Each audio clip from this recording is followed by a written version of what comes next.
Bom dia a todos, né? Primeiramente, queria agradecer a presença de todos aqui que conseguiu chegar, até porque estava um trânsito bastante grande para chegar, acho que tem mais gente chegando também, né, no evento ainda. Algumas pessoas até falaram que ia chegar um pouquinho depois.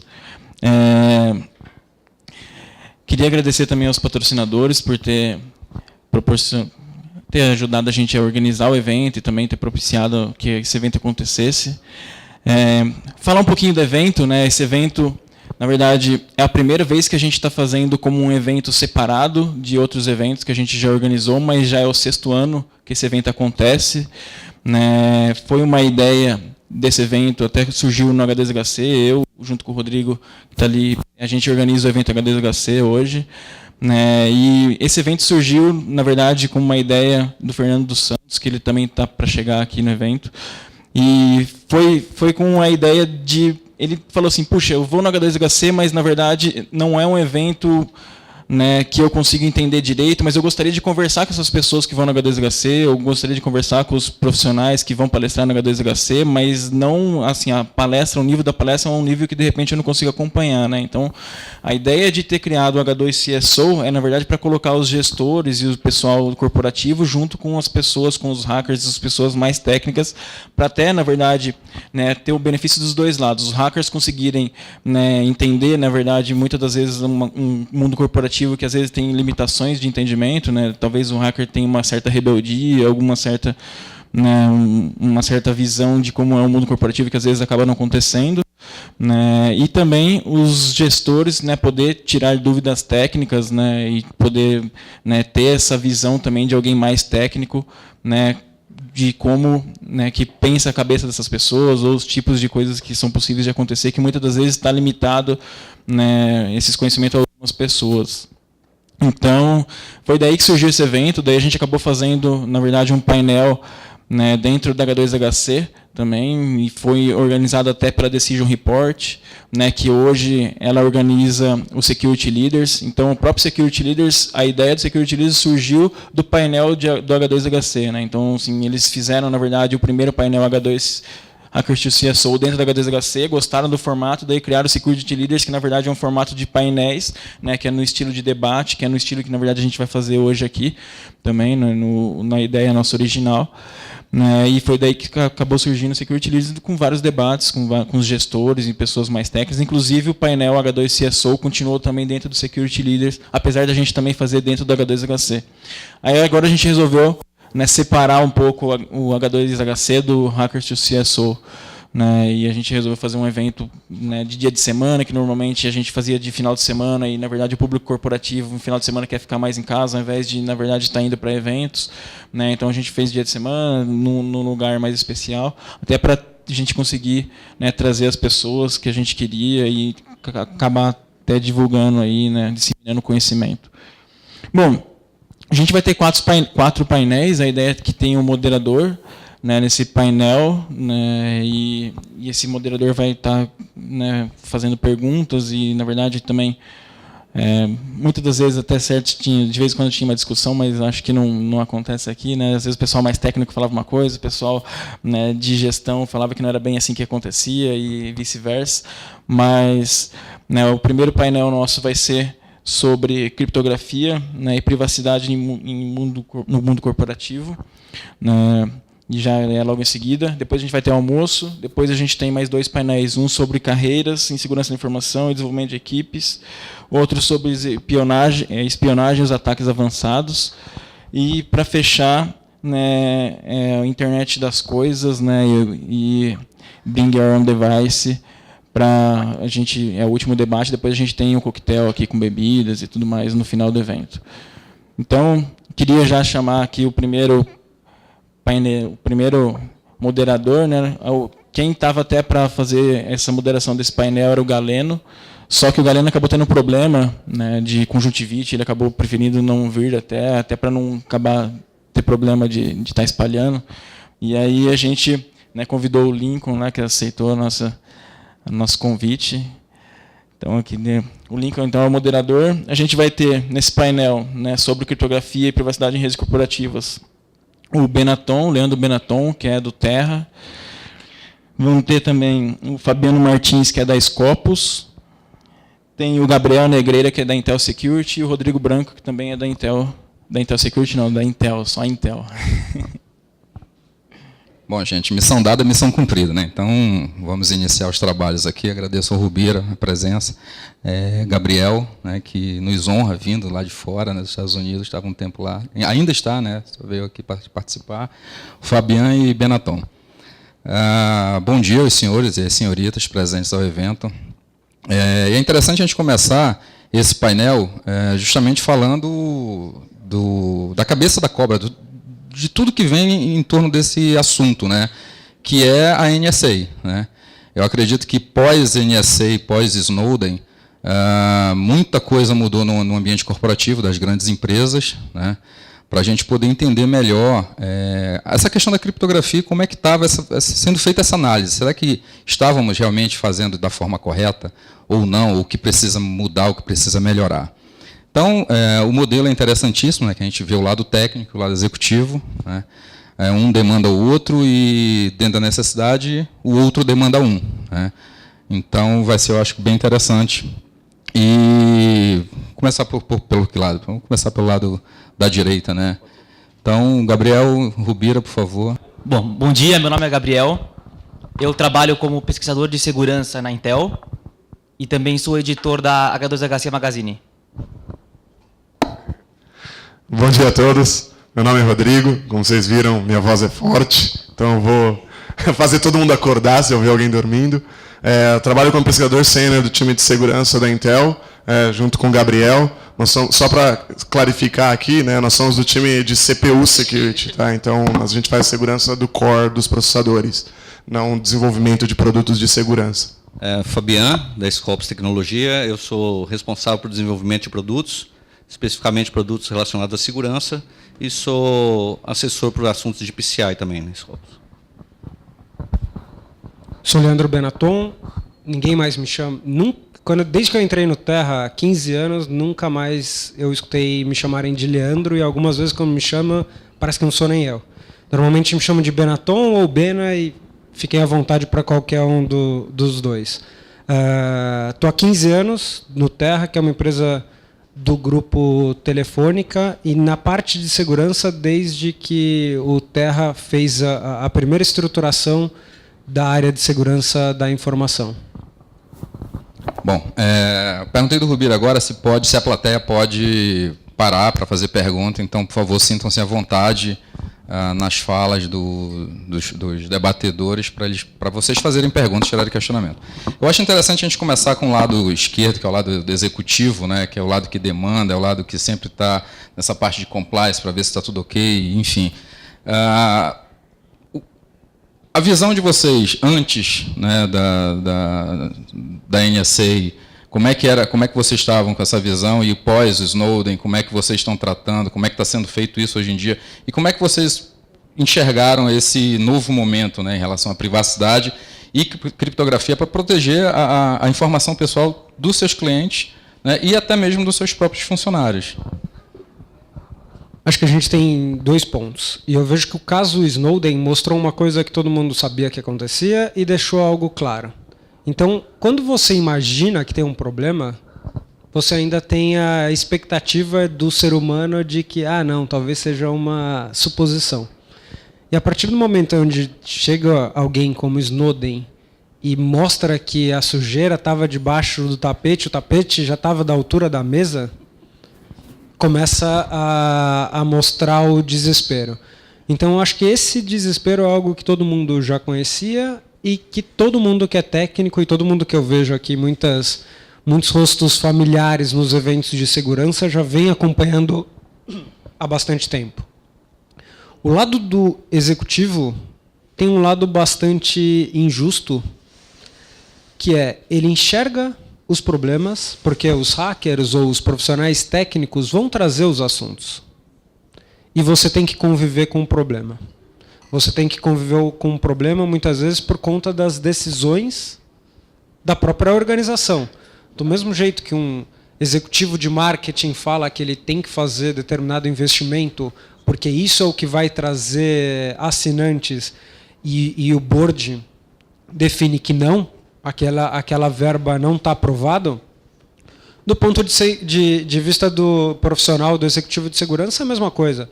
Você tem que conviver com uma situação de risco, um problema que você tem a maior claridade sem poder tomar alguma ação.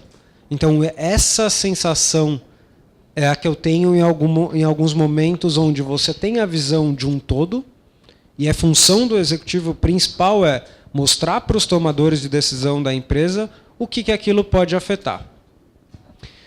Do ponto de vista de privacidade, hoje, e a gente sabe que é muito importante a gente tomar e ter proteção dos dados dos milhões de assinantes que o Terra tem, por exemplo, principalmente pelo ponto de vista de que esses dados podem ser usados para outros tipos de ataques. Com as informações pessoais de endereço, CPF ou mesmo informações financeiras, uma pessoa mal intencionada pode chegar até o ponto de ligar e pedir para cancelar a luz, a energia elétrica de uma residência, porque ele tem todos os dados cadastrais e a validação, identificação positiva de um assinante num call center vai ser válida. Então a gente enxerga, e o ponto de vista em privacidade em relação a essas questões que eu vejo hoje, todas as empresas têm que estar protegidas. Porque se uma da cadeia falha, impacta todas as outras. E do mesmo jeito que todas as empresas que têm atendimento de call center têm um modelo de identificação positiva, o Terra tem o dele. E se vazam dados de outras empresas, o Terra pode ser afetado ou pode ser alvo de uma tentativa de ataque. Aí vale lembrar que a gente no Brasil não tem uma legislação específica para proteção de dados pessoais ainda, né? Esse projeto está no Marco Civil, quem não sabe. Foi feito um anteprojeto de lei de dados pessoais. Esse projeto atualmente ele se encontra no Ministério da Justiça, e alguma hora ele vai sair para o Congresso Nacional, como foi o Marco Civil da Internet. Fabiano, qual a sua visão que você tem dentro da Scopus, que é uma empresa também que preza muito por criptografia e privacidade? A Scopus tem uma tradição de mais de 30 anos na área de segurança, né? Vem apoiando principalmente o Grupo Bradesco e outras organizações de forma consultiva e desenvolvendo produtos, e certamente a gente convive com isso o tempo todo, né? A gente convive exatamente com a situação de conhecer o problema, muitas vezes alertar o problema e pedir pelo amor de Deus para deixar a gente resolver o problema, e muitas vezes não, nós temos outras prioridades, nós temos outras demandas, e a coisa só acontece quando alguém tropeça no tapete, né, que está quase da altura da mesa. Gostei do exemplo, eu ia falar do ventilador, mas o seu é mais bonitinho, o ventilador é feio. Então, eu acho que o que o Snowden fez foi isso, né? Foi colocar às claras uma coisa que todo mundo sabia, que é uma questão da cultura das empresas também, né? As empresas não... dificilmente uma empresa vai falar dos erros que ela cometeu, das fraudes pelas quais ela passou e das brechas de segurança que ela encontrou. Né? Ela sempre vai falar, não, meu ambiente está protegido, meu ambiente está seguro. E normalmente se trata o que eles chamam de política de segurança como um crucifixo para um vampiro, né? Como se eu pregasse, imprimo a política de segurança, enrodo no backbone e está protegida a minha rede, né? A gente sabe que isso não acontece, né? Então, por exemplo, você vai falar, nós temos uma política de segurança que preza pela privacidade. Beleza, como você está monitorando isso? Como é que você está controlando isso? Como é que você está garantindo que seus usuários não estão saindo com pendrive daqui, com dados do usuário, um Excel com todas as contas bancárias, etc. Como é que você está garantindo? A nossa política protege. Vamos lá, né? Vamos lá, vamos. Acho que o Snowden mostrou isso. A gente tem que ser menos burocrático, né? As empresas têm que passar a ser mais realistas, né? A encarar o problema de frente e falar, não, eu tenho problemas, eu tenho dificuldades, está no meu plano, eu vou implantar um DLP, eu vou administrar o DLP, porque implantar também é uma solução. Larguei lá, né? Ou delarguei para alguém cuidar daquilo lá, sem monitorar, sem acompanhar, né? Não resolve o problema também. Então, tem uma gestão efetiva de segurança. Eu acho que o Brasil é um país que, por um lado, tem, historicamente, aí, os principais hackers do mundo, gente de referência, o Rubira está na Intel, tem muita gente boa no Brasil e no mundo, e, por outro lado, a gente está caminhando, né, no aprendizado da segurança, né? A gente não trata a segurança como por exemplo, a segurança do trabalho. A segurança do trabalho é voltada para ambientes naturalmente operários, né, onde você trabalha só com mão de obra. Peraí, mas o Brasil é um país que já tem condição de pensar um pouco mais para cima, na parte da cabeça, da mente, né? E a segurança da informação e outros níveis de segurança deveriam ser tratados iguais. Ter mobilização, ter auditorias abertas, ter alguns movimentos que fizessem crescer esse movimento. E exigir também da diretoria uma formação maior nesse sentido, né? Muitas vezes os executivos brasileiros eles chegam à alta hierarquia executiva, muitas vezes apoiado por um crescimento político, às vezes um crescimento de posicionamento de liderança, que é importante, mas ele deixa de ter a humildade necessária para ver que ele precisa aprender muito ainda, principalmente nesses novos cenários de nova plataforma, daí que está o medo com o mobile, está o medo com o cloud, porque falta realmente conhecimento, o conhecimento está aí, é só procurar, né? Mas falta essa motivação para procurar. Então, o que eu acho é que existe um problema cultural muito sério para ser resolvido, existe ferramental, né? Só que a gente vai ter que trabalhar muito. Então, privacidade, segurança não pode ser tratada por política simplesmente, e não pode ser tratado simplesmente com ferramental. Tem que ter muito trabalho, muita revisão de processo. A questão do PID que ele falou é espetacular. 99% das empresas falam, nós temos processos de PID eficientes que garantem que o cliente foi propriamente identificado e está de acordo com a política da informação. Perguntou o nome da mãe, perguntou a data de nascimento, qual foi a última transação que ele fez pela internet. Vamos lá, né, gente? Isso não é PID, né? Isso não garante nada. O que a gente sabe que está vazando de informação, isso não garante nada. Então, esses processos têm que ser revistos. De repente, na linha de ter uma legislação que trata a questão de privacidade, talvez tenha que surgir normas que tratam auditorias e que autorizem determinadas empresas, determinado mercado, como, por exemplo, mercado financeiro, mercado de saúde, etc. Esse processo de PID seu não serve, você tem que implantar outro. Não está autorizado pela regulação você usar esse tipo de processo, porque ele expõe e ele não é seguro necessário para esse tipo de mercado. Para outros mercados, por exemplo, o cara compra boi pela internet, alguma coisa, pode ser, não tem esses requisitos, mas para outros mercados, talvez a regulação tenha que ser mais forte. Então, a gente consegue identificar alguns itens do lado executivo, né, como, por exemplo, o Benetton levantou, né, que, além dos problemas da gestão, existem outros problemas. Né, o lado técnico, que eles têm que tomar conta, mas existem outros problemas e que eu acredito que sejam inerentes à gestão de pessoas, resultado para o alto escalão, orçamento, quer dizer, é uma vida bem corrida para o lado do executivo, né? Então a gente leva esse ponto para o lado técnico. O Fabian levantou também um assunto interessante, que é esse ambiente protegido, diz que está protegido, e muitas das vezes as empresas não divulgam, né, que eles têm a própria vulnerabilidade. Mas a gente tem um lado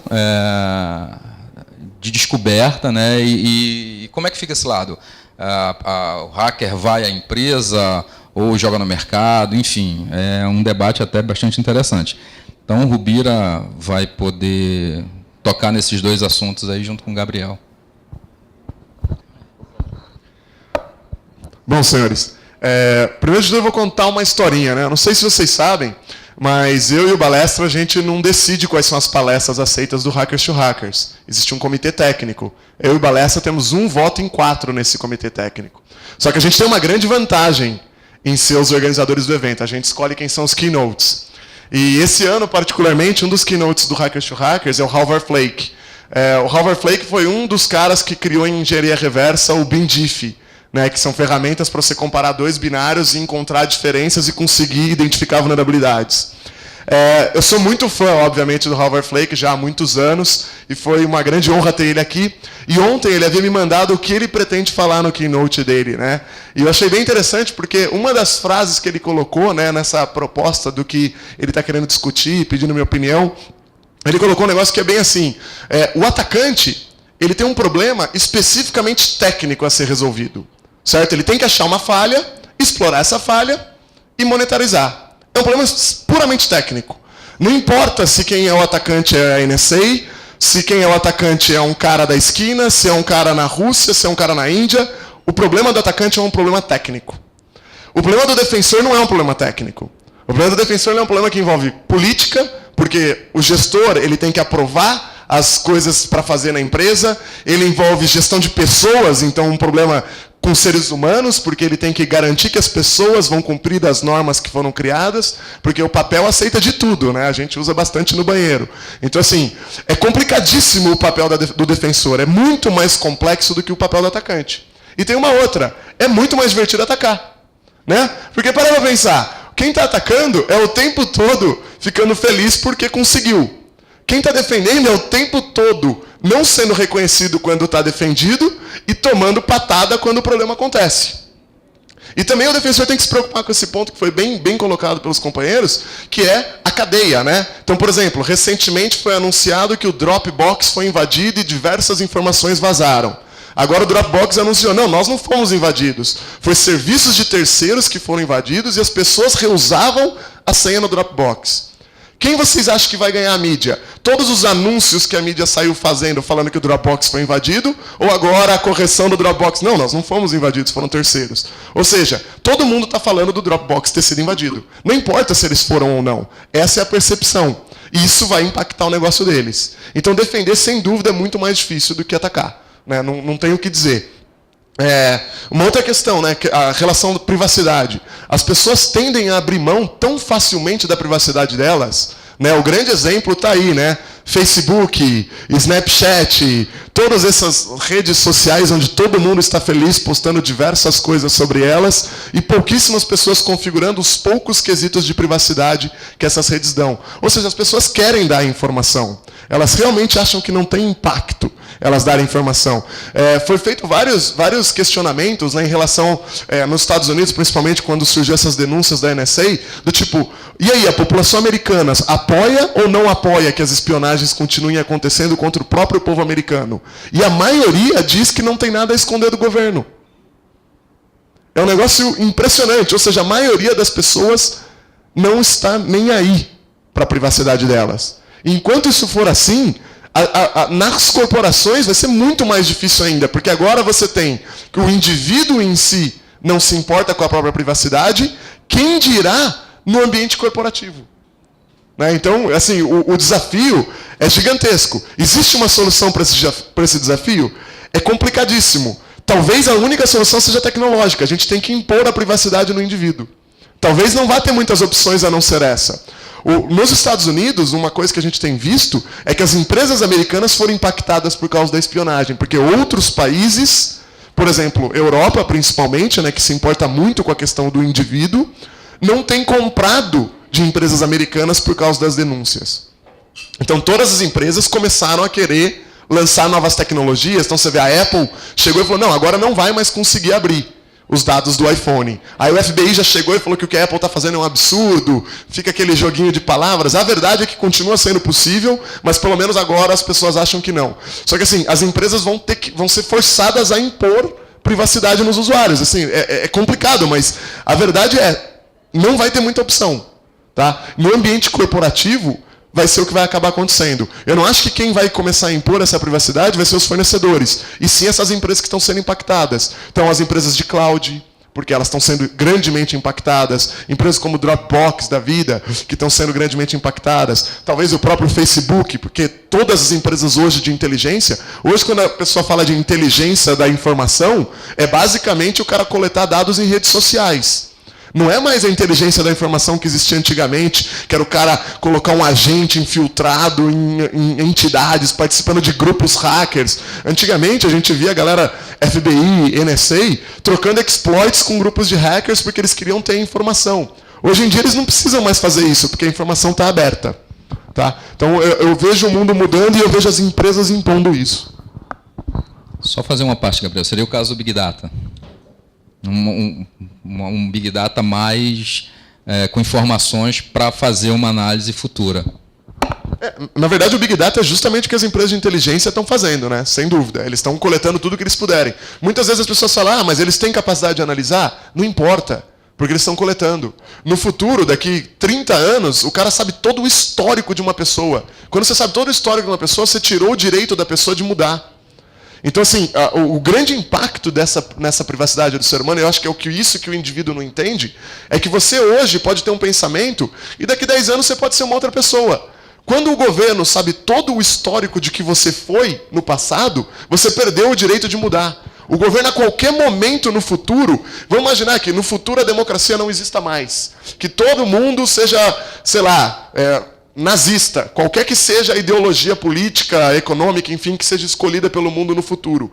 Uma pessoa que hoje apoiou abertamente a democracia pode, no futuro, daqui 10 anos, ser perseguida por isso. Porque ela não tem mais o direito de mudar, de sumir, de virar presidente. Né? Isso vai acabar. Tá?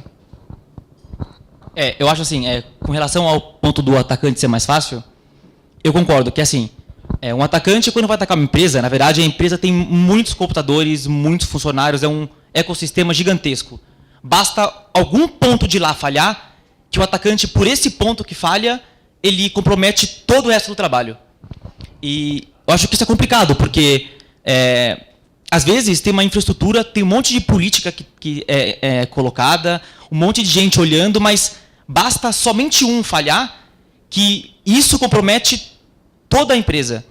E com esse nosso de rede social, não sei o quê, também basta somente, não só ser atacado, basta ter um funcionário que não segue, não tem os cuidados que deveria ter com a privacidade, porque ele acha que não é importante ou porque não tem problema, e algum comentário que ele faz em rede social sobre o produto da empresa que ele está fazendo, que isso é comum ver, saiu recentemente no jornal, diversos deles, basta ele dar um comentário inocente, conversando com um amigo, fazendo uma piada, que é o suficiente para o concorrente saber quando que vai sair o produto, o que vai ter de diferencial no produto, quais vão ser as características desse produto.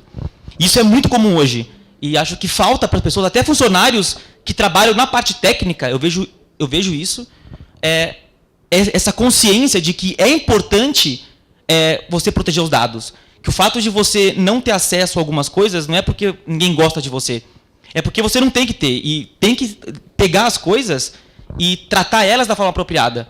Então, sei lá, empresas geralmente colocam labels no documentos, tá? Tem documentos confidenciais, top secret. A Intel, por exemplo, tem diversas classificações de documentos. Intel, top secret, sei lá. Por exemplo, documento pessoal é considerado confidencial. Então, se você esquecer em cima da mesa o seu passaporte e algum policial, um segurança vê, eles tomam o seu passaporte e é tipo uma punição, por exemplo. Tem esse tipo de política.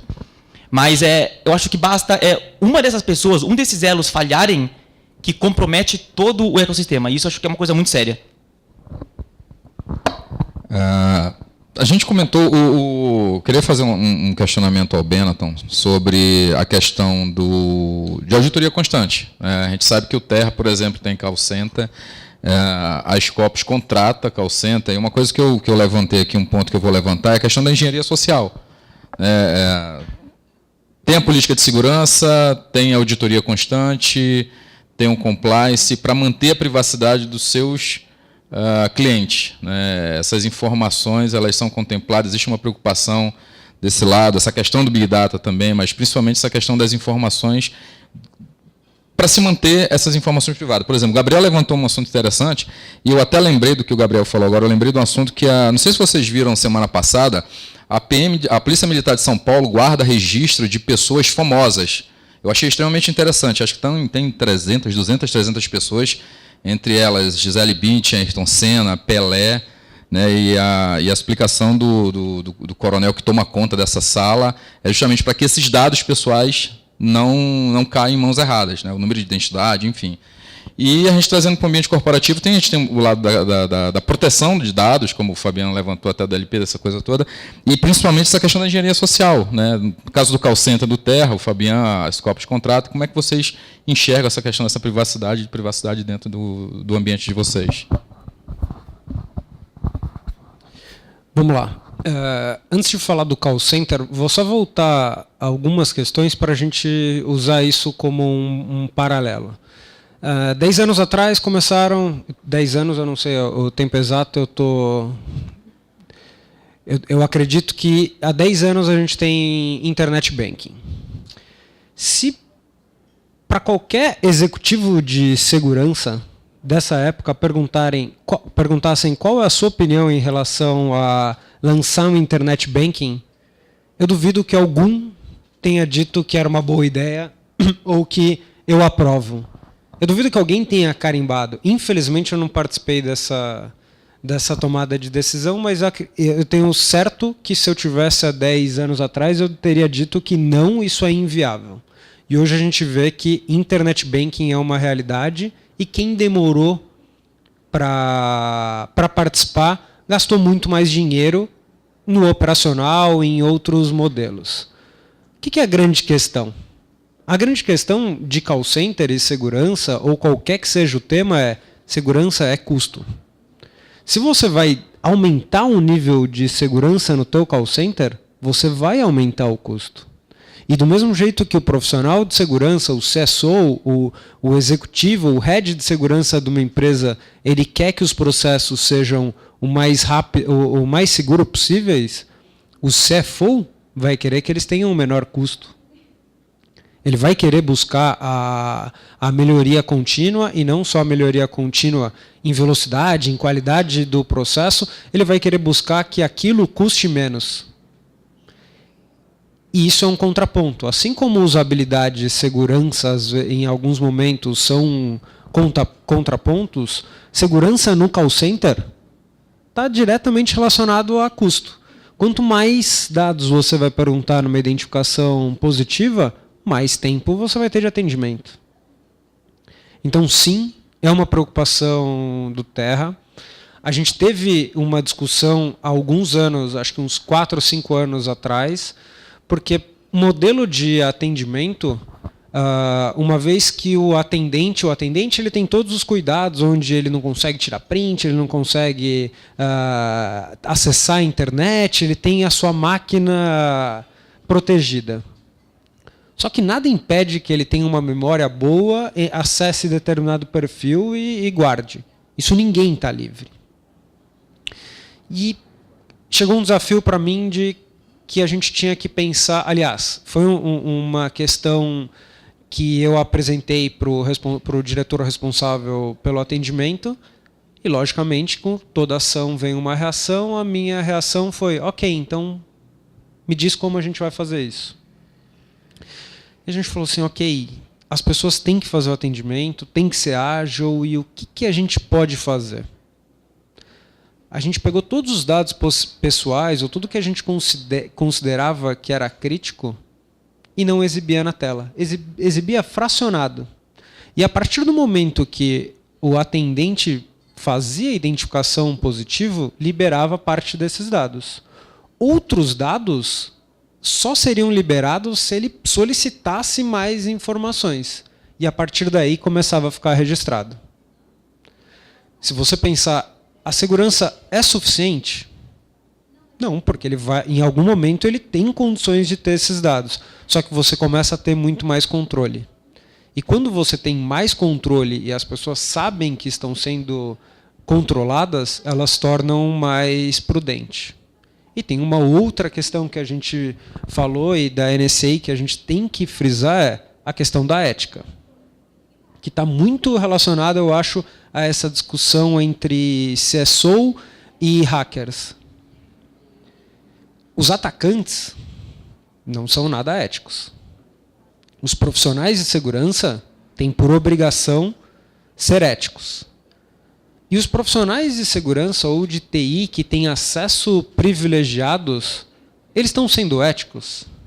E como a gente controla essa questão de ética, não só para um atendente, mas para o superadministrador, para o DBA, que é o caso mais clássico?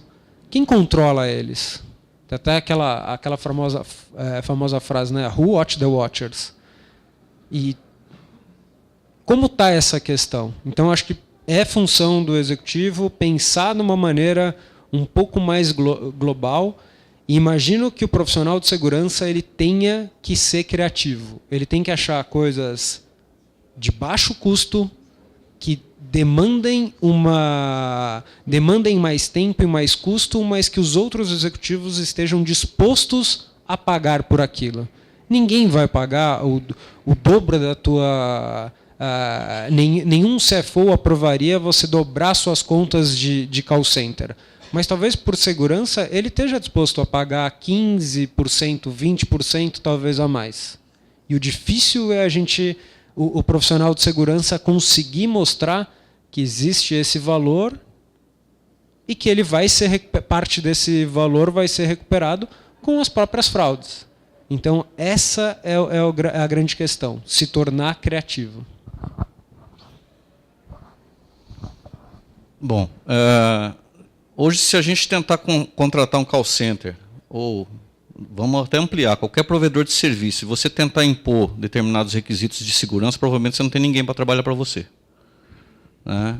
Então, você acaba tendo que contratar alguns, ou dentro de certos requisitos mínimos, apoiar esse call center na implantação de alguns processos, ou na implantação de algumas soluções, que eu acho que é um modelo que a gente vai ter que caminhar na área de segurança, modelos colaborativos, onde as empresas colaboram no trabalho da privacidade, colaboram informando as fraudes que estão ocorrendo, colaboram trabalhando onde está vindo possíveis fontes de ataque e até desenvolvimentos tecnológicos na linha da inovação mais aberta aí. Então é difícil você contratar um provedor de serviço que esteja bem alinhado. Né? Você não vai ter nem condições operacionais de ficar monitorando a operação desse provedor de serviço. No final das contas, tem um monte de máquina lá, mas tem pessoas trabalhando. Né? E o humano é falível. Em algum momento, o cara vai aplicar um patch, vai fazer uma GMUD lá, né? Depois de meses aprovando a GMUD, aplicou errado, vai pôr uma brecha e ninguém audita o que aconteceu depois dessa GMUD, não é feito um pentest, nada assim, e a brecha está aberta. Então, é complicado você exigir, quando você vai juntando a cadeia, né, você garantir que todo mundo está certinho, é muito difícil. Existe um custo associado a isso. Então, existe um desafio muito grande nosso, que é redesenhar processo para o executivo, ter a mente aberta para abraçar novas tecnologias, abraçar novas ideias e construir modelos operacionais diferentes. Existem várias empresas que trabalham no modelo operacional há mais de 20, 30 anos e não mudam esse modelo, mesmo com as mudanças do mercado tecnológico. Então, eles tinham que readequar esse processo constantemente. E isso até gera um pouco de falta de competitividade, mas, às vezes, as margens são tão grandes em certos mercados que nem faz diferença. Né? Então, por exemplo, em call center, eu como desenvolvedor de produtos, a gente fez um trabalho de meses de pesquisa, quebrando a cabeça com base justamente nessa questão. Como é que eu faria, por exemplo, um call center trabalhar com zero de conhecimento do cliente? Teve um produto que a gente desenvolveu que foi focado em como fazer um PID, que a gente chamou de PID cego. Como que o atendente faz um PID do usuário sem pegar nenhuma informação dele? Então, a gente conseguiu construir um produto. Então, mas, para eu chegar para o executivo vender essa ideia, falar para ele, olha, nós vamos mudar o seu sistema, tem um custo de mudança do sistema. Tem, porque eu vou mudar a tela dele. Eu vou ter que ter um treinamento desse atendente, porque o atendente vai perguntar assim, senhor, confirme o seu nome para mim no seu dispositivo celular. O cara vem aqui, escreve o nome dele no celular, eu assino isso com métodos criptográficos, gera um hash associado a isso, e ele responde, meu nome é 4P215942. Ok, senhor, seu nome está correto. Qual a sua data de nascimento? Eu vou lá, coloco minha data de nascimento. Minha data de nascimento é 15A3P9. Ah, mas esse processo vai ficar ruim para o usuário, vai ser... Gente, tudo na vida tem um preço. Se você não quer abrir mão de um pouquinho mais de esforço, né, você vai ter que conviver com o problema. É uma escolha. Esse é o problema do executivo.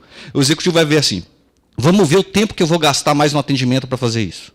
Vamos ver qual o custo que vai ser. Vai aumentar em 2 minutos minhas ligações, eu tenho tantas ligações no mês, não sei o que, vai aumentar meu custo em R$600 mil. Não vou fazer. A linha de raciocínio dele é eu pago o risco. Né? E quando dá um problema, você fala, porque a empresa é insegura, a empresa fala, não, nós estamos tomando todas as medidas, estamos cuidando, o vazamento foi pequeno, etc. Mas quando ele faz as contas, pagamos uma multa de R$100 mil, ele pagou R$100 mil, mas ele economizou R$600 mil. Então, isso, para quem gosta de segurança, isso é feio. É igual aquele histórico, né, antigo, não lembro que empresa de automóvel que falava que não sabia que o carro tinha um defeito, mas é mais barato pagar as indenizações por morte do que pagar o conserto dos carros. Né? Foi a Ford, né? Então assim, para quem gosta de segurança, é complicado pensar nisso. Né? É frustrante. Então, meu desafio, por exemplo, com esse produto foi como eu construir um produto desse que fosse fácil, dentro do possível, e que o custo dele fosse lá embaixo. Né? Então, foi assim, Eu tenho um parceiro meu que nós somos yin e yang, né? Eu existo na internet em todo lugar, ele não existe em lugar nenhum. Né? Então, ele olhando pela ótica dele, eu falei, e eu pela minha ótica, como é que a gente constrói? Eu olhando o processo de negócio, ele olhando o mundo dos bits e bytes, como é que a gente constrói? A gente levou meses pensando nisso, conseguimos desenhar esse produto, mas esse produto ele é simples para a gente, mas de repente para um processo operacional ele é complexo. Né? Então, por exemplo, normas como o PCI exigem que num call center, toda vez que eu mostrar o número do cartão, eu tenho que armazenar essa informação criptografada. Não sei. Então, num telefone, quando eu ligo para um atendimento de vários operadores fazer isso, senhor, por favor, confirme o seu número de cartão. Aí eu falo, botei minha URA no contexto do PCI. Até a ligação está sendo gravada, você vai criptografar essa ligação e vai guardar por não sei quantos anos. Né? Então, eu crio custos também. Então, às vezes, um investimento numa solução tecnológica, que eu acho que é o caminho para resolver tudo isso, é a nossa criatividade do desenvolvimento de soluções tecnológicas dos dois lados, do lado hacker e dos lados executivos, tendo abertura para isso. Né? Eu acho que é investir um pouco, né, em algumas coisas, abrir mão de alguns processos rígidos, mudar um pouco esse processo, porque, do outro lado, em termos de redução de risco e custos que vão ficar muito altos no Brasil, são os custos de compliance. Esses custos são altíssimos. Se você tiver uma solução que tira algumas operações, por exemplo, se eu tiro um call center do escopo do PCI, meu custo vai lá embaixo de compliance. De armazenamento, de auditoria, acaba o meu custo. Então, essas soluções têm que ser olhadas com mais carinho. Né? O jeito de compor o custo dela tem que ser mais analisado na cadeia, não simplesmente no investimento em segurança, mas na redução. Olha o investimento de segurança, olha o quanto variou o custo operacional em atendimento, olha o quanto reduziu meu custo de compliance e olha o meu custo ao longo do tempo. Eu tenho que olhar o meu DRE de uma forma mais ampla, não é só o orçamento daquele ano. Né? Então, isso para um CSO é uma equação com muitas variáveis para ser administrada. Né? E quando você bota toda essa coisa na prioridade de soltar um produto, nós estamos soltando um site, você fala assim, não, mas nós vamos soltar o site já com esse produto novo. O cara fala, meu amigo, para eu mudar isso aqui, você tem que fazer um pedido de projeto, o projeto tem que entrar na fila do desenvolvimento, o desenvolvimento vai levar 1 ano e 6 meses, depois que implantou, tem a homologação mais 2 meses, depois as GMUDs levam 2 anos para você fazer a mudança. Né? Aí depois de 2 anos, de repente, o problema já aconteceu, ou as prioridades surgiram outras e a coisa vai sendo postergada. Então, é uma luta diária, né? Você deve sofrer isso o tempo todo. Então, a gente, do lado de desenvolvimento de tecnologia, a gente tenta facilitar, mas nem sempre é possível. Então, o outro lado tem que ceder um pouquinho. A gente vê que tem um problema financeiro envolvido, né? E como o Benetton colocou lá no início, né? Os outros problemas que o CSO passa, a gente está vendo aqui, né? Como o Rubira falou, né? Os executivos não dormem por alguns motivos, né? De preocupação, e os pesquisadores não dormem por outros motivos que são bem mais divertidos, né, Rubira?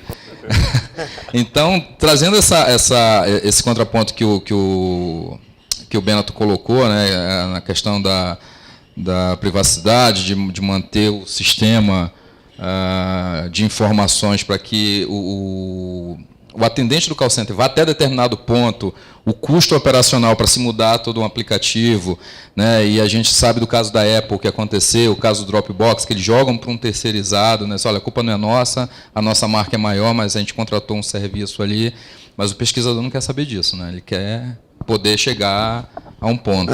Na verdade, eu acho que esse ponto que ele falou da pessoa de segurança da informação muitas vezes ficar desapontada, né, com o trabalho na empresa, é realmente complicado, porque para pensar, muitas vezes você como pesquisador desenvolve uma nova tecnologia, uma nova ideia inovadora que resolve de fato um determinado problema, e quando vai para a empresa, vamos utilizar essa tecnologia ou não? Patentear toda a empresa quer, né? Agora, usar a tecnologia é mais importante do que patenteá-la, na minha opinião, né? Como a pessoa que desenvolve tecnologia. Muitas vezes vem aquilo, não, peraí, o nosso produto já é melhor que o do concorrente, então a gente não precisa melhorar um pouco mais. O nosso produto já é o melhor.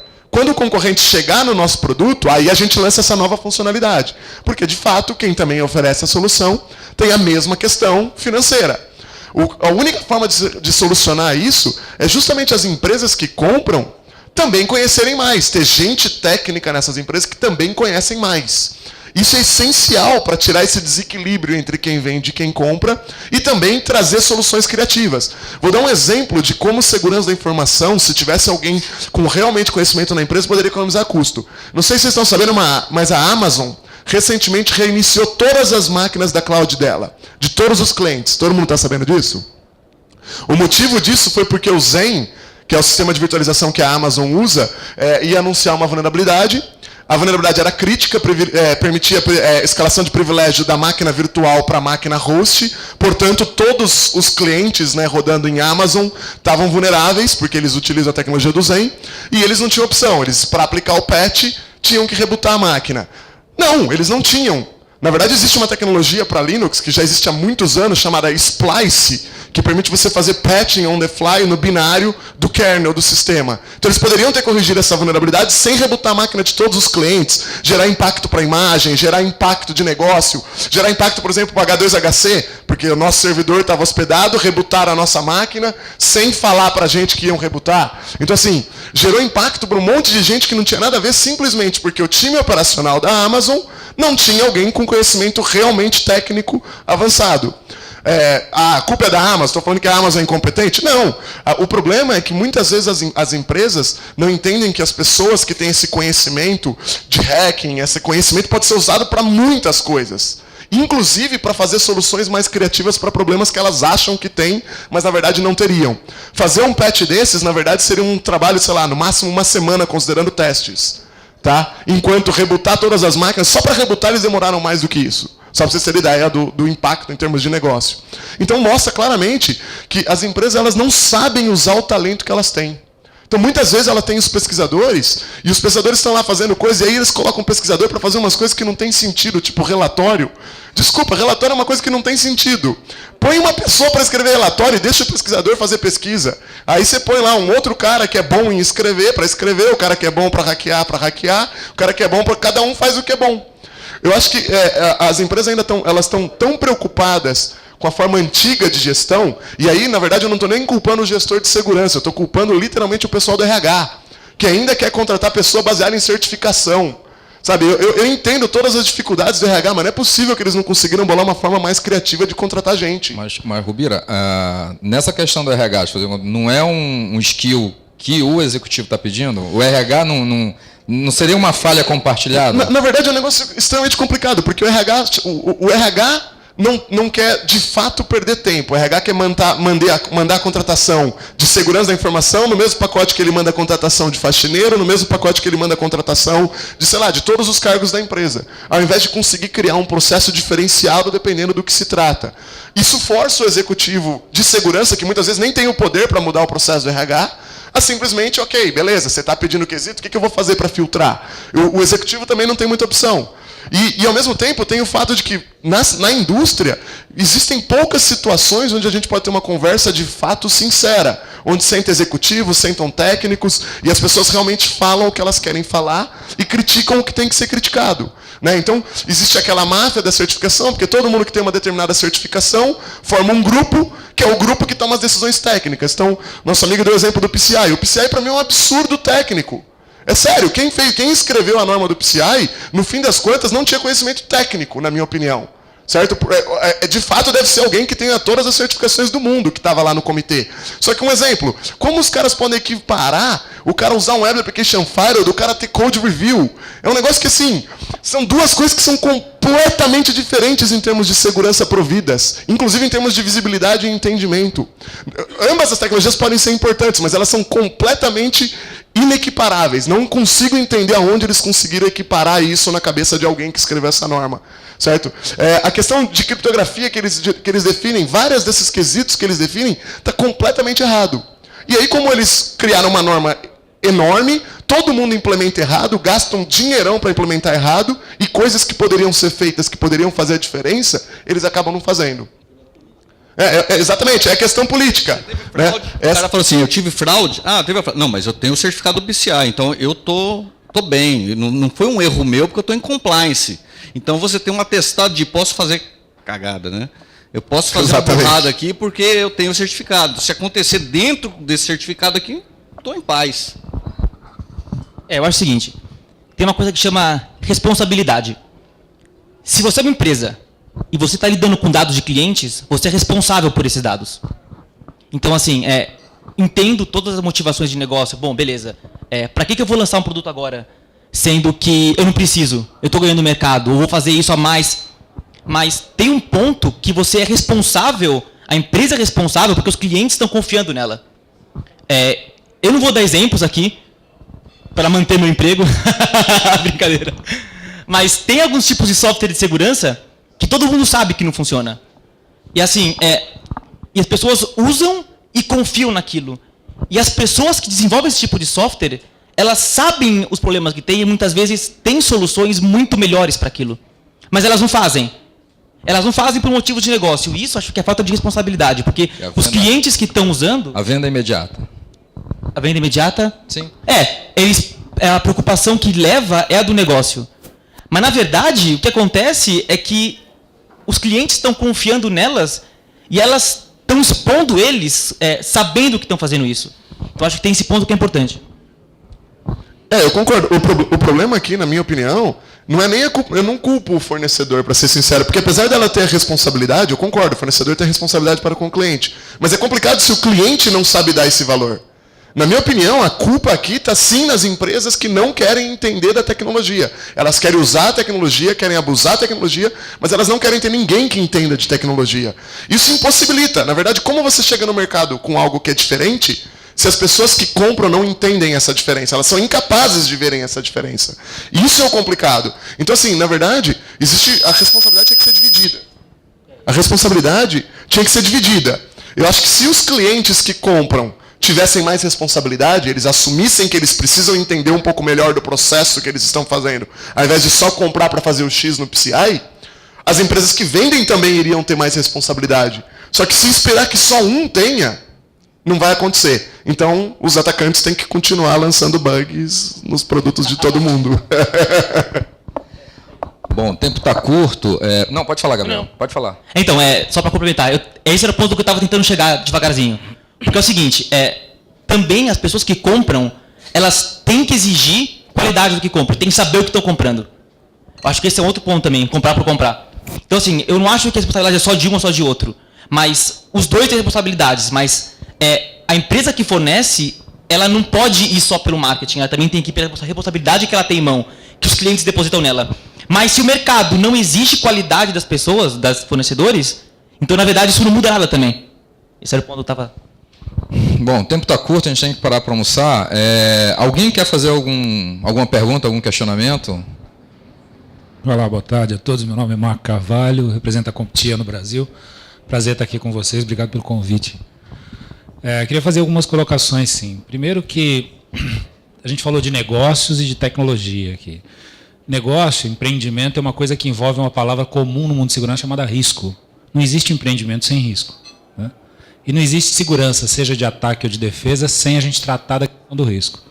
Bom, se risco é um dos componentes da equação de múltiplos itens, como você comentou, na minha visão, e olhando para tudo que vocês falam, eu vejo assim, eu acho que o risco talvez não esteja sendo tratado do ponto de vista do seu valor para o negócio da forma adequada. Assim, de que maneira um negócio, quando compõe um novo website para lançar um serviço ou um produto, considera o risco desse serviço que está sendo lançado como um dos componentes core da sua linha de produção, vamos chamar assim. Aquela conversa do Nicolas Cara 10 anos atrás, TI não interessa porque TI não é componente core de nenhum tipo de negócio. Tá, faz essa pergunta para ele hoje. É diferente, né?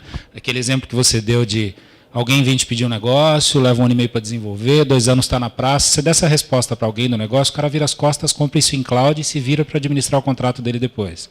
E as questões jurídicas de segurança, o risco muda do técnico para o jurídico, mas a gente está sempre lidando de risco. O risco fica mudando de mão. E a gente fica tirando o nosso da reta. Quando você falou, né, eu estou compliance com o PCI, então agora o problema não é mais meu, agora o problema é teu, cara. Você escolheu essa norma, agora se vira com ela. A norma está errada, quem é que vai criticar a norma? Não, o técnico nenhum vai pôr a mão nisso. Porque tem a máfia da certificação. Então, ouvindo vocês todos, do ponto de vista técnico, do ponto de vista de negócio, do ponto de vista de compliance, relação TI com o negócio, eu acho que a questão maior é o risco relacionado com a privacidade. Né? Que risco o meu negócio corre se eu não levar em consideração a privacidade dos meus usuários finais, de quem gera o meu DRE ao longo dos últimos 5 anos? Para onde eu vou estar daqui a 5 anos se eu não olhar para isso? E a que nível de exposição eu vou ter? Se eu fizer o que o Dropbox fez, eu não estou mitigando o meu risco. Estou simplesmente tentando tirar das minhas costas, ele só fez pior.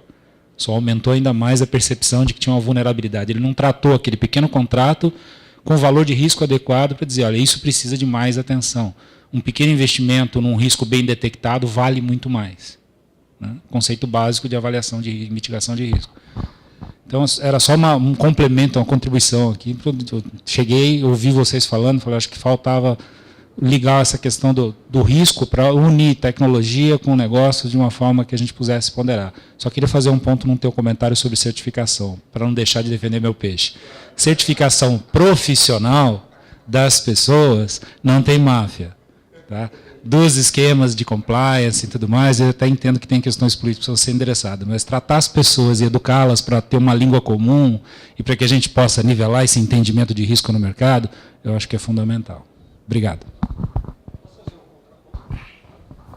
Na verdade, a gente vai fechar ali, que senão o Balestra vai me jogar uma garrafa dali.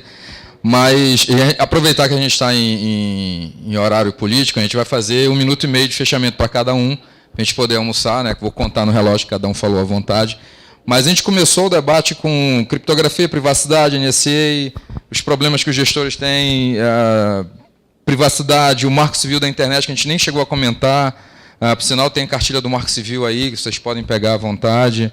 O ambiente protegido, o Gabriel levantou a questão de software, o gestor compra e não avalia, o Rubira levantou a questão da falta de um cara mais técnico dentro de uma equipe de segurança e informação, o caso do custo, o caso das certificações, né, o pesquisador ético, a auditoria constante. E aí eu vou deixar só, para finalizar, tu faz o contraponto ao Marco, e eu deixo só uma única questão, uma última questão para fazer o fechamento. Uma legislação mudaria essa questão, essa visão de emprego de melhor área na questão da privacidade, na questão da criptografia, dados os exemplos que a gente teve com a NSA, a gente sabe que houve uma correria para aprovar o Marco Civil da Internet. No próximo ano vai vir uma correria para aprovar até o próximo escândalo, né? Senão, enfim, para aprovar o anteprojeto de lei de dados pessoais. Então fica essa questão. Será que uma legislação federal, né, faria com que o investidor abrisse um pouco mais a mão, né, para melhorar essa questão, né, e até ter uma equipe técnica que é cara, não é barato, a gente sabe que não é barato ter um cara técnico bom na sua área, mas para fazer até a melhor análise, para que vocês tenham um pouco mais de paz e possam dormir um pouco mais sossegados. Vamos lá, tenho 2 pontos. Risco, eu acho que o profissional de segurança ele tem que começar a enxergar muito mais, não risco só da segurança da informação, mas risco corporativo. Quando a gente fala risco, a gente enxerga uma coisa que é ruim. Eu ponho meu dinheiro em ações porque eu tenho o risco de ganhar mais dinheiro do que os outros investimentos. Risco é algo que tem que ser levado em consideração. E vou dar um exemplo. Será que o Facebook ou o Dropbox ou uma série de outras grandes empresas, Terra, qualquer corporação, não conhece determinados bugs e mesmo assim ele lança o serviço com o risco de ser o inovador do mercado ou de ganhar liderança ou de rentabilizar mais rápido? Essa é uma opinião pessoal que profissional de segurança ele vai ter que se modelar e cada vez mais ter o CSO se modelar numa visão de riscos corporativos. E unir o que é legal, riscos de oportunidade de negócio, segurança, riscos tecnológicos, N pontos. Em relação à legislação ou qualquer outra regra, vocês lembram de uso de cinto de segurança? Enquanto você não era multado, não perdia ponto, enquanto não tinha uma sanção, ninguém usava cinto. Hoje, eu chutaria 99% das pessoas usam cinto. Não usa? Ele é a margem de erro do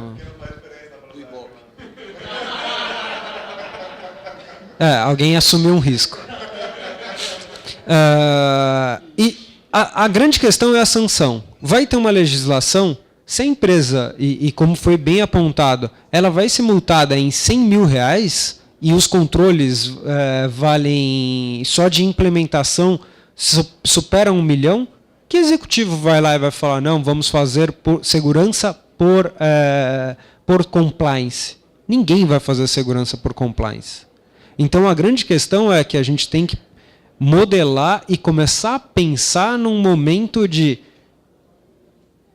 você vazou dados pessoais, seja responsabilizado criminalmente, os representantes legais. Aí você começa a transferir essa responsabilidade de fato ser ponto. Vou fazer uma observação. O anteprojeto de dados pessoais que está no Ministério da Justiça, ele tem imputações criminais para vazamento de informação. Aí o executivo vai começar a ser muito mais criterioso. E para fechar, para mim, hacker e os atacantes são fundamentais no processo de segurança, porque eles que ajudam a elevar a maturidade dos produtos e de tudo mais. Eu assisti uma apresentação de uma menina no TED de cibersegurança, uma menina de cabelo colorido, e ela usa bastante essas questões. Não vou comentar, deixo vocês darem uma olhada, que ela põe uma visão do o que os hackers fazem de diferente e como eles são importantes para o ecossistema. Tá bom, 1 minuto e meio.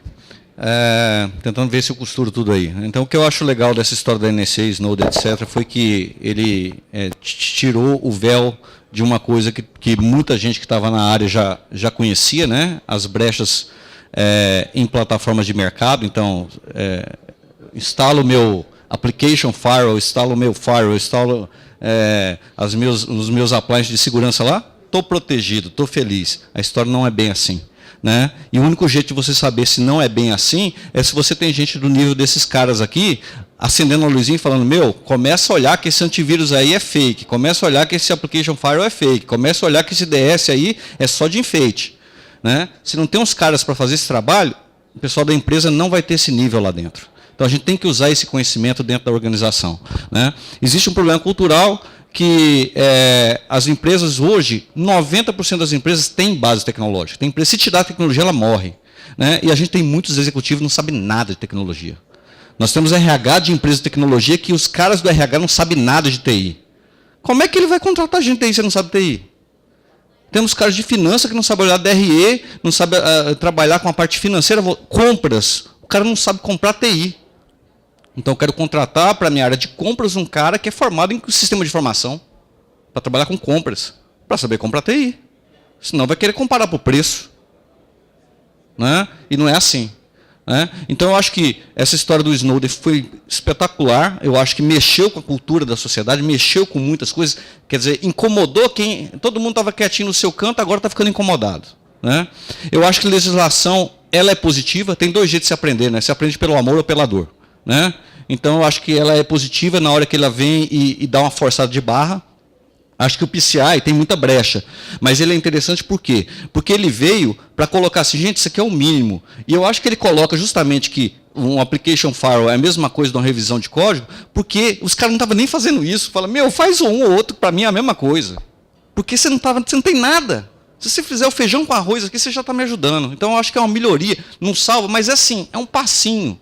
Né? E eu acho que o mercado começa a forçar essas coisas. Né? Eu acho que uma coisa que é básica, na minha cabeça eu acho ridículo, né? Já devia ter acabado muito tempo. Por exemplo, usuário e senha. Credencial estática tinha que ser proibido. Acaba esse troço, elimina. Já temos tecnologia para isso, gente. Eu gastei 2 horas para preparar um botão para fazer login usando o Google Authenticator, vendo televisão. Então, assim, já tem tecnologia para isso, free, gratuito. Então, assim, tem que começar a implantar, usar essas coisas que estão aí. Né? A gente tem que se dar um trabalhinho para implementar essas coisas, para eliminar, criar. Mas a mudança cultural é muito grande. É igual foi o cinto de segurança. No começo todo mundo incomodava, hoje todo mundo, se não tiver, incomoda, tirando o Rodrigo. Né? Então, eu acho que esses grandes vazamentos, grandes booms, eles são importantes para forçar a maturidade. Né? Assim como no modelo evolutivo, os hackers vêm para o quê? Para matar quem não dá conta de viver nesse mundo desse jeito e sobra quem está preparado para evoluir. Né? Faz a seleção natural, contribui com a seleção natural. Então, eu acho que é nesse sentido onde que o que aconteceu com a NSA ele é importante, para levantar essas fragilidades, para chamar a atenção para esse tema, para chamar os executivos para se especializarem. Não pode ter mais um executivo que não sabe o que é privacidade, pensa que identificação, autenticação e autorização é a mesma coisa. Né? E eu acho que é o modelo colaborativo que vai fazer o mercado crescer. A gente tem que ouvir esses caras e a gente do lado de cá tem que amadurecer e botar todo mundo na mesa, até na definição da legislação. Quem vai definir a lei, será que vai ter caras desse nível aqui discutindo a lei? Né? Isso é importante. Para não acontecer o que aconteceu com parte do Marco Civil, né? Rubira, 1 minuto e meio. Vamos lá. Tá, bom. Já que estamos falando de lei, primeiro de tudo, eu não confio que o governo tenha mobilidade suficiente para realmente regulamentar nada que vai valer a pena daqui a alguns anos. E você falou de pessoal debater a lei. No primeiro debate que o Azeredo foi fazer sobre a lei, eles me convidaram. Aí ele começou a discutir coisas tecnológicas comigo. O assessor dele teve a coragem de mandar, não, porque eu me formei em sistema de informação em 1984, eu sei o que é log. Caramba, aí complicou, né? Tipo, nada contra quem se formou em 84, tá? Foi só o ano que eu nasci, mas se a pessoa não se manteve atualizada e foi para a área política, eu não acho que ela continua conhecendo da área de tecnologia. Quanto às certificações, eu só gostaria de deixar claro que, assim, eu não tenho nada contra certificações, nenhuma delas, seja PCI, seja certificação profissional. Eu só acho que hoje a gente vê ela como sendo um patamar máximo, enquanto a gente deveria ver ela como sendo um patamar mínimo. Na minha opinião, quando a gente fala assim, se a ISSP é um negócio ruim, CompTIA é um negócio ruim, não. Eu acho interessante saber que a pessoa tem esse conhecimento, porque eu sei qual linguajar que eu consigo utilizar com essa pessoa. É igual quando a pessoa ensinava o modelo OSI, né, para falar sobre redes. É se você conseguir saber caracterizar em que camada que você vai conversar com aquela pessoa. Porque muitas vezes você vai conversar com alguém, o básico ela não vai entender, então complicou, né? Você vai ter que mudar o seu linguajar. Então, na verdade, essa é a minha crítica com a certificação, a gente olhar ela como um patamar superior. Governo, eu não confio, não acho que vai ter agilidade, não acho que é o governo brasileiro ou o governo americano, acho que nenhum governo vai conseguir. Um grande exemplo de legislação que está correndo, que o governo americano acabou aprovando, mas que é um absurdo, é regulamentar a venda de exploits. Então agora nos Estados Unidos, você vender exploit, um exploit, ele está dentro das leis de exportação do governo americano. Ou seja, você só pode vender exploits para alguns países e você tem que ser registrado com o governo. Ou seja, pegou todo mundo nos Estados Unidos que escrevia exploit e forçou eles a mudarem de país. Porque, na boa, você não pode esperar uma pessoa, um indivíduo que vive de um negócio, do nada ter que se tornar uma corporação que está dentro de uma lei que é extremamente complexa para você estar compliance. E a mesma coisa algumas das leis que o Brasil lançou, que acabou dificultando para pesquisador. Se você olhar bem hoje as leis aprovadas no Brasil, o pesquisador que está desenvolvendo ferramentas para testes de segurança, elas podem ser consideradas ferramentas de ataque. Elas são ferramentas de uso dual. E o pesquisador não tem como controlar se ele está lançando essa ferramenta na internet, qual vai ser o uso que vai ser dado. Mas hoje ele pode ser punido. Tudo bem que a Polícia Federal fala, não, nós não vamos atrás dos pesquisadores. Só que o fato deles falarem e eu acreditar e isso ser verdade para o resto de toda a vida em que essa lei vai existir, são fatores completamente diferentes. Gabriel, 30 segundos. 30 segundos.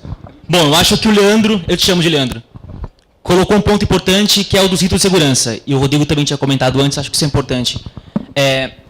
Tem que ser um pouco mais rígido, eu acho, nesse tipo de punição para quem vaza. Porque muitos dos ataques que se vê por aí, não foi nego que atacou. Foi pessoas de dentro que deram as informações. Eles não foi atacado, eles deram. Tá aqui, olha, é sua. Eu acho que tem que ter uma punição forte mesmo com relação a isso. Eu sou um pouco... concordo com você nesse ponto. Eu acho que outra coisa que eu queria que ficasse para todo mundo é o uso responsável das coisas. Então, se você tem um cliente, você tem que comprar para a sua empresa as ferramentas que são boas, não as que falaram para você, não porque tem um rótulozinho ou um bannerzinho lá embaixo. Tem que usar responsável e quem faz também tem que fazer responsável. Acho que esse é o ponto. Um amigo meu me contou de um sistema que tem por aí, que talvez algumas pessoas conheçam. Começou errado. Todo mundo falou, isso não funciona, não faz. Saiu uma lei de cima que falou, faz. E todo mundo usa, talvez hoje, muitas pessoas usam e está vulnerável. E assim, partiu de uma decisão de negócio errada, que não entendeu os riscos da forma como deveria entender. Que não foi um risco responsável. Acho que é isso. Muito obrigado pela participação de todos.